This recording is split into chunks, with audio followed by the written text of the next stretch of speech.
Huwag mong isisisi sa iba kung ano man ang kalagayan ng buhay mo ngayon. Dahil ikaw mismo sa sarili mo ang pumili niyan. Because our life is full of choices.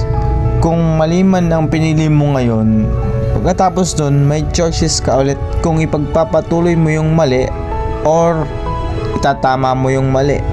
Then pagkatapos nun, may choices ka ulit. Wala yang katapusan.